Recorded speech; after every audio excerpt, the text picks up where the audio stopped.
Hello good drama followers. इस episode की शुरुआत में हम देखते हैं कि जब यून रियू को उसके हॉस्पिटल छोड़ने आता है तो वो उसे बोलता है कि मैं बाद में तुम्हें लेने आऊँगा। फिर वो दोनों एक दूसरे को बाय बोल देते हैं। अंदर नर्सेज उन्हें देखकर बोलती हैं कि हम तो बहुत जेलस हो रहे हैं। वहाँ एक नर्स होती है, वो अपनी इंगेजमेंट रिंग दिखाते हुए बाकी दोनों को बताती है कि मेरा फियांसे भी बहुत अच्छा है। बाहर रियू के पास एक कपल बीमार डॉग को लेकर भागते हुए आते हैं। वो उस डॉग को ले जाकर उसका इलाज शुरू कर देती है। वो बाद में डॉक्टर को बताती है कि इस बेचारी डॉग के ट्यूमर पिछली बार भी सर्जरी करके निकाले थे, लेकिन अब यह पूरी बॉडी में फैल गया है। मैंने इसके ऑनर से कह दिया है कि इसे हॉस्पिटल में ही छोड़ दे, क्योंकि बेचारी सांस नहीं ले पा रही। तो वो डॉक्टर रियू से कहती है कि इस डॉग को उन्होंने 19 साल तक पाला है। आज इसे कुछ हो गया तो उन्हें अपने बच्चे के मरने जितना दुख होगा।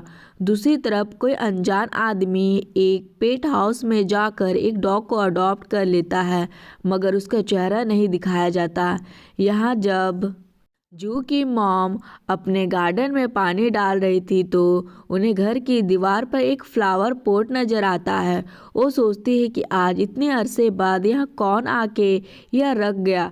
तभी बेल बजती है और वह बाहर जाकर देखती है तो वह एक मासूम सा डॉग था।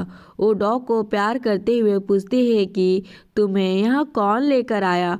वो इधर उधर उसके मालिक को ढूंढती है, मगर जब कोई नज़र नहीं आता तो वो उसे घर लेकर चली जाती है। कुछ देर के बाद यून उनके घर के बाहर आकर उन्हें देखने लग जाता है और कुछ सोचता है। यहाँ म्यून अपने वकील से पूछता है कि अगर मैं कह दूं कि सारे कत्ल मैंने किए हैं तो मुझे कितने साल की सज़ा होगी। वकील पूछता है कि क्या मतलब है यह तुम्हारा, क्या तुमने वाकई ही उसे मारा है। वह कहता है कि मैं उस फैक्ट्री में गया था, उस फैक्ट्री में मैं उस एम्प्लॉय का इंतज़ार कर रहा था। जब वो एम्प्लॉय आई तो मैं उसका वेट कर रहा था और सिगरेट भी पी रहा था, मगर एम्प्लॉय के पहुंचने पर उसने सिगरेट नीचे फेंक दी। म्यून अपने वकील को बताता है कि मैं उस फैक्ट्री में एम्प्लॉय से मिलने गया था। यहाँ डेटिंग एकेडमी तीनों स्टूडेंट को सिंपल डेट पर जाकर बिहेव करने का तरीका सिखाया जाता है। एक लड़का वो लड़की को बोलने ही नहीं दे रहा था और खुद ही सवाल किए जा रहा था। दूसरा लड़का तो लड़की के पास कुछ ही बोल ही नहीं पाया, बल्कि आंखें भी नहीं मिलवा पा रहा था। जब डोंगू की बारी आती है तो वह अभी आकर बैठता ही था, मगर उस लड़की को किसी दूसरे काम से जाना पड़ जाता है। उस लड़की के जाने पर जो रियू की फ्रेंड होती है वो उस जगह पर डोंगू से सवाल करती है कि आपकी हॉबी क्या है। वह कहता है कि मेरी हॉबी आप हो, मैं आपको जानना चाहता हूँ क्योंकि आप दिलचस्प हो। वो यह सब सुनने के बाद सबसे कहती है कि डोंगू की बात सबसे बुरी है। अगर आप किसी लड़की से मिलते हैं, उसे कह रहे हैं कि आप उसकी हॉबी है, तो उसे बिल्कुल खुशी नहीं होगी, बल्कि वह डर जाएगी पहली मुलाकात में। उसे ऐसा नहीं बोलना चाहिए।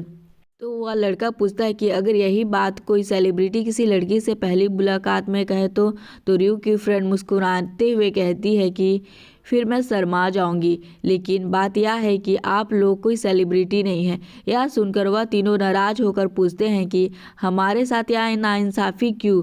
डोंगू कहता है कि मैं भी तो इतना हैंडसम हूँ। तो रियू की फ्रेंड कहती है कि हमसे कोई भी सेलिब्रिटी नहीं है जो हमें कुछ भी बोलने की इजाज़त हो। हमें वह बातचीत करनी चाहिए जो हमारे हालात को सूट करे। इस पर डोंगू कहता है कि मेरे लिए आप किसी सेलिब्रिटी से भी ज़्यादा खूबसूरत हो। यह सुनकर वह पहले तो हैरान हो जाती है, मगर फिर स्माइल कर देती है। इधर रियू उस ऑर्फनेज आती है जहां वह बड़ी हुई थी। वहां की एक लेडी उससे मिलकर काफ़ी खुश होती है। फिर जब वह यून को उसके साथ देखती है तो हैरान हो जाती है।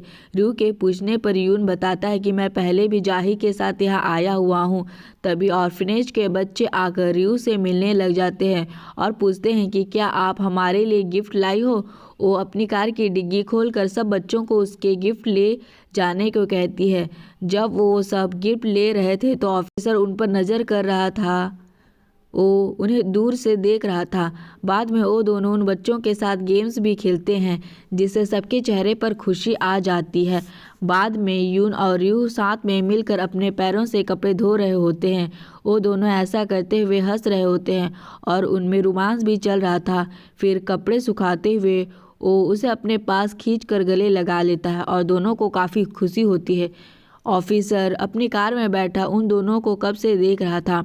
उसे जाहिर का फ़ोन भी आता है तो उसे पूछता है कि मुझे और कितनी देर तक उन्हें देखना पड़ेगा। मैं अब उन्हें बर्दाश्त नहीं कर पा रहा, प्लीज़ मुझे छुट्टी दे दो। वहाँ डोंगू के घर के बाहर बहुत सारे पड़ोसी आकर शिकायत कर रहे होते हैं कि आपके घर से बहुत टाइम से कुत्ते के भौंकने की आवाज़ें आ रही है। उन पड़ोसियों से माफ़ी मांगता है तो वह कहती है कि अगर कुत्ता पाला नहीं जाता तो रखते क्यों हो। डोंगू कहता है कि मैं भी उन्हें पालना नहीं चाहता। यह सुनकर वो लोग उसे बदतमीज और बेरहम कहते हैं और कहते हैं कि जाकर अपने डॉग को देखो कि उन्हें क्या प्रॉब्लम है। डोंग उनसे माफ़ी मांगकर दरवाज़ा बंद कर देता है। फिर वो डोंग के पास आता है।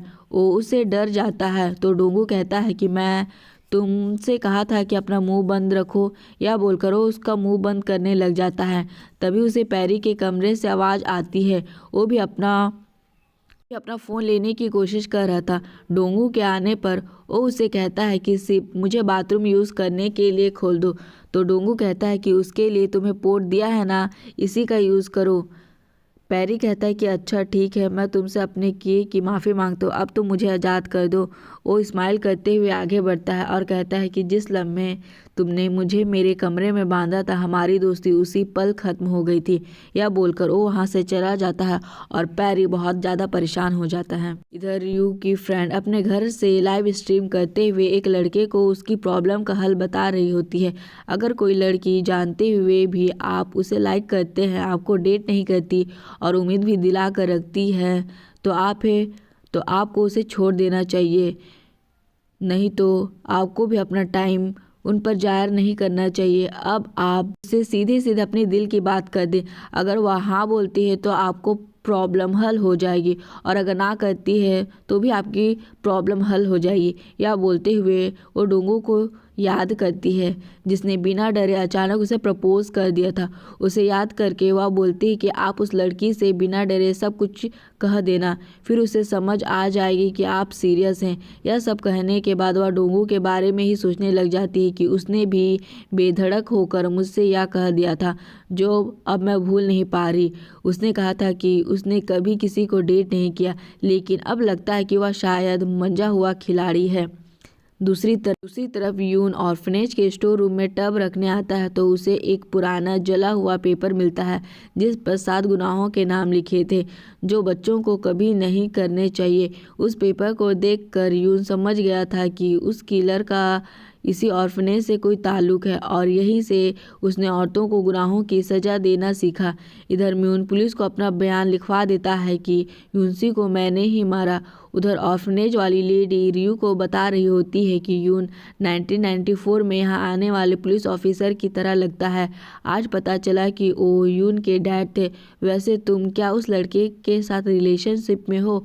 वो खुशी से हाँ बोल देती है और बताती है कि वह अब बहुत खुश है। लेडी भी उसे मुबारकबाद देती है।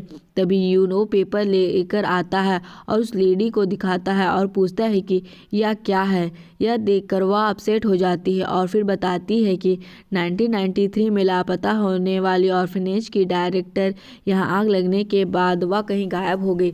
जब वह यहाँ की डायरेक्टर थी तब वह अक्सर बच्चों को भी मारा करती थी। कोई बच्चा अगर थोड़ा सा लेट हो जाए, खाना पूरा खत्म ना करे या अगर ठीक से स्माइल भी ना करे तो उसे मार पड़ती थी। यून कहता है कि फिर तो वह बच्चों को नोटबुक पर अपनी गलती मानने के लिए नोट भी लिखवाती थी। वो बताती है कि हाँ, वो बच्चों को लाल नोटबुक देती थी और अगर कोई बच्चा लिख नहीं पाता तो उसे बहुत सख्त सज़ा मिलती थी। फोटो एल्बम देखते हुए कहता है कि वो किलर 1993 में कत्ल करना शुरू किया था मगर तब भी वह कोई बच्चा नहीं था। यून बता रही थी कि बच्चे 19 ईयर्स के होने के बाद निकलते हैं। यून के पूछने पर वह लेडी बताती कि जब 1993 में आग लगी थी तो उस टाइम के रिकॉर्ड जल गए थे, इसलिए हम आपको रिकॉर्ड नहीं दे सकते। यह सुनकर यून उस एल्बम को देखता है। उधर जाही यून के पुराने घर से कुछ ढूंढने आया हुआ था, मगर उसे फ़िलहाल कुछ खास नहीं मिलता। बस एक रिंग का जोड़ा देखकर वो वहीं रुक जाता है। वहाँ यून ऑफिसर के पास आकर पूछता है कि क्या म्यून अनाथ है। वो कहता है कि नहीं, उसके पेरेंट्स तो उसी के अपार्टमेंट में रहते हैं, लेकिन तुम क्यों पूछ रहे हो। यून कहता है कि पहले मुझे वहाँ ले जाओ जहाँ म्यून बंद है। अब वो उसके साथ बैठकर म्यून से मिलने पहुँच जाता है।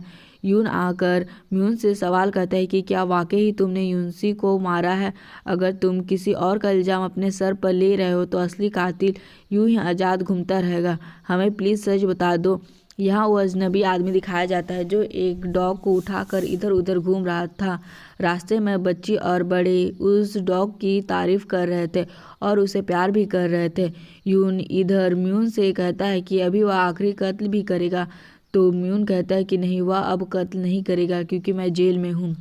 इस बात पर यून हैरान हो जाता है। यहाँ जहाँ यून के घर के बाहर आगे से गुजर रहा होता है, मगर तभी वह देखता है कि जू के पेरेंट्स एक डॉग को जल्दबाजी में हॉस्पिटल ले जाने की कोशिश कर रहे थे। वह भी उनके पास चला जाता है। यहाँ यून म्यून की बातें सुनने के बाद कुछ सोच रहा था। म्यून कहता है कि हो सकता है कि जिसे रियू ने देखा था वो म्यून का साथी हो। म्यून को अपना जुर्म कबूल कर चुका है, फिर भी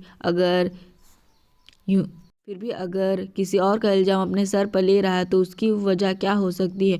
यून कहता है कि अब जेलेसी का आखिरी केस बचा है, अभी रियून भी जिंदा है, कहीं वह आखिरी कत्ल रियू का ही तो नहीं करने वाला है। यह सोचकर वह रियू के पास जाने के लिए भागता है। यहाँ रियू के हॉस्पिटल में एक अनजान आदमी आता है जिसके हाथों में वही डॉग था। वो अंदर आकर रियू को अपना डॉग दिखाता है तो वो कुछ सोचने लग जाती है। फिर रियू उस डॉग का इलाज शुरू कर देती है और वह आदमी बाहर अपने डॉग का वेट कर रहा होता है। यहाँ यून रियू को फ़ोन करने जा रहा था, मगर वह बिजी होने की वजह से फ़ोन नहीं उठाती। इधर जाही अपनी कार में जू के पेरेंट्स को एनिमल हॉस्पिटल लेकर जा रहा था। इधर वो आदमी रियू से अपने डॉग के बारे में बात करने बैठ जाता है। बाद में जब यून हॉस्पिटल पहुंचता है तो वो तेज़ी से आगे बढ़कर रियू को उस आदमी से दूर करता है जिसके वह पास खड़ी थी। सब काफ़ी हैरान होते और तभी यून देखता है कि वह जाही ही था। उसे देखकर वह थोड़ा रिलैक्स हो जाता है क्योंकि उसे गलत फहमी हो गई थी। मगर तभी जू के पेरेंट्स यून को आवाज़ देकर बुला रहे थे, मगर वो ऑफिसर यंग जाई के नाम से पुकारते हैं। यून भी उसकी तरफ देखता है और उनकी पुरानी यादें ताज़ा हो जाती है जब जू लापता हो गई थी और जू के पेरेंट्स बहुत तड़प रहे थे। फिर यून ने हर रोज़ जू के घर के बाहर वाली दीवार पर फूलों वाले पोट्स रखने शुरू कर दिए थे। वह हर रोज़ वहाँ नए नए फूल लाकर रख देता था। एक दिन उसके फूल वहाँ से गायब हो गए थे तो आगे जाकर वह देखने लगा तो पता चला कि जू की मॉम उन फूलों को रखकर पानी दे रही थी। फिर जब यून को नया गमला लाते हुए देखती है तो यून भी उन्हें दुख भरी नज़रों से उनकी तरफ देखता है। फिर कुछ अरसे बाद यून ने पुलिस फोर्स ज्वाइन करके कसम खाई थी कि वो कातिल को पकड़ कर रहेगा। आज जब इतने साल बाद यून को जू के मॉम डैड आमने सामने देखते हैं तो काफ़ी हैरान थे। यून समझ नहीं पा रहा था कि उन्हें क्या जवाब दे और यू और जाही यह सोचकर हैरान हो रहे थे कि यह लोग एक दूसरे को जानते हैं। वह खामोशी से खड़ा रहता है। यहाँ पर हमारा एपिसोड ख़त्म होता है। हेलो एवरीवन, प्लीज़ आप लोगों से रिक्वेस्ट है कि आप मेरे चैनल को सब्सक्राइब करें प्लीज़। Thank you.